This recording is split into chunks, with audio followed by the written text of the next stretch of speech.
આમોદ પુરસા માર્ગ પર પાણી ફરી વળતા લોકો મુશ્કેલીમાં. જીવના જોખમે 5 કિલોમીટર પગપાળા મુસાફરી કરવા મજબૂર. ભરૂચ જિલ્લાના આમોદ તાલુકામાં આવેલા પુરસા, કાંકરિયા અને માનસંગપુરા ગામોને જોડતા માર્ગ પર વરસાદી પાણી ફરી વળતા સ્થાનિકોની મુશ્કેલીઓ વધી છે. આ ગામોના રહીશો જેમને જીવન જરૂરિયાતનો સામનો કે નોકરી ધંધા માટે આમોદ આવવું પડે છે, તેઓ જીવના જોખમે કમરસમાં પાણીમાં 5 કિલોમીટર સુધી પગપાળા મુસાફરી કરવા મજબૂર બન્યા છે. વરસાદ શરૂ થતાની સાથે જ આ રસ્તાઓ પર પાણી ભરાઈ જાય છે, જેના કારણે વાહનોની અવરજવર અશક્ય બની જાય છે.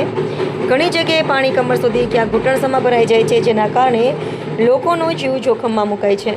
ખાસ કરીને નોકરી ધંધા અને અભ્યાસ માટે અવરજવર કરતા લોકોને ભારે હાલાકીનો સામનો કરવો પડે છે.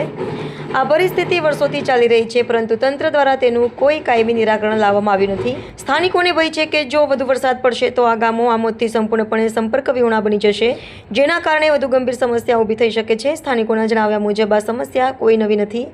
દર વર્ષે ચોમાસામાં પરિસ્થિતિનું નિર્માણ થાય છે અને છતાં તંત્ર દ્વારા અંગે કોઈ નક્કર પગલાં લેવામાં આવતા નથી. લોકોમાં હવે રોષ વ્યાપી રહ્યો છે અને તેઓ આ વર્ષો જૂની સમસ્યાનો અંત ક્યારે આવશે તેની રાહ જોઈ રહ્યા છે.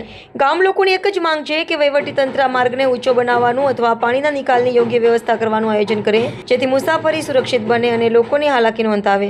આ મામલે તંત્ર તાત્કાલિક ધ્યાન આપી કાયમી ઉકેલ લાવે તે અત્યંત જરૂરી છે. ગ્રામજનોની આ ગંભીર પરિસ્થિતિને જોતા હવે તંત્ર તાત્કાલિક ગ્રામજનોની મદદ આવે તે અત્યંત જરૂરી બન્યું છે. આ ગામોના લોકો વર્ષોથી જે હાલાકી ભોગવી રહ્યા છે તેનો તાત્કાલિક ઉકેલ લાવવા વહીવટીતંત્રએ નક્કર પગલાં ભરવા જોઈએ. માત્ર મોસમી નિરીક્ષણો કરવાને બદલે આ માર્ગનું સ્તર ઊંચું લાવવું, પાણીના નિકાલ માટે પાઇપલાઇન કે મોટી ગટર બનાવવી અને ચોમાસા દરમિયાન વૈકલ્પિક વ્યવસ્થા પૂરી પાડવા જેવી કાયમી ઉપાયો પર ધ્યાન આપવું જોઈએ.